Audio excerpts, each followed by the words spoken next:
العلم عندهم سجية وفهم. لذلك قال جدنا سيدنا علي رضي الله عنه: تعلموا العلم تعلم دراية لا تعلم رواية، فإن رواة العلم كثير ورعاته قليل. من نظرة دقيقة، أهل البيت العلم عندهم وراثة، والنبي صلى الله عليه وسلم بين أن جدهم سلام الله عليه ورضوان الله عليه هو باب مدينة العلم، فلا يدخل إلى العلم إلا من بابه. لذلك قال النبي صلى الله عليه وسلم: سابقنا سابق ومقتصدنا لاحق وظالمنا مغفور له. هذا هو المعيار العام الذي ينطبق على العموم، لكن النبي صلى الله عليه وسلم جعل لأهل البيت ميزة: لستن كأحد من النساء، لا يأتين الناس بأنسابهم بأعمالهم وتأتون بأنسابكم. طالبهم بالعمل، لكن هذا لا ينقص ولا يغير في حقيقة الأمر شيء، فالخصوصية خصوصية تبقى حتى مع المقصر. وظالمنا مغفور له.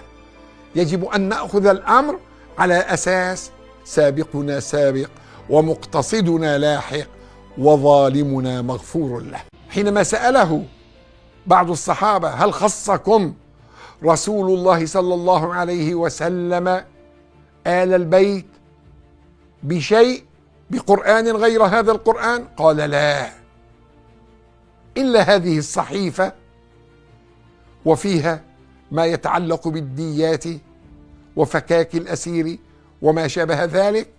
قال: وفهما أوتيناه في كتاب الله. فالفهم هو الخصوصية التي أكرم الله بها آل بيت رسول الله صلى الله عليه وسلم. النص واحد يقرأه الجميع، لكن يختلفون في الفهم. وآل بيت رسول الله صلى الله عليه وسلم ورضوان الله عليهم ميزهم الله بهذا الفهم. الله تبارك وتعالى حينما خاطب الملائكة: إني جاعل في الأرض خليفة، وأراد منه الإنسان، وهو جنس عام في الخلق. الإنسان يندرج تحته أنواع كثيرة. كان لآل البيت نصيبا خاصا، وآل البيت يملكون كما يقولون بالقوة ما يعبر عنه اليوم في العلم الحديث بقوة الكروموزومات الصبغيات المورثات. يملكون استعدادا، لكن ليسوا جميعا من بلغوا هذه المرتبة.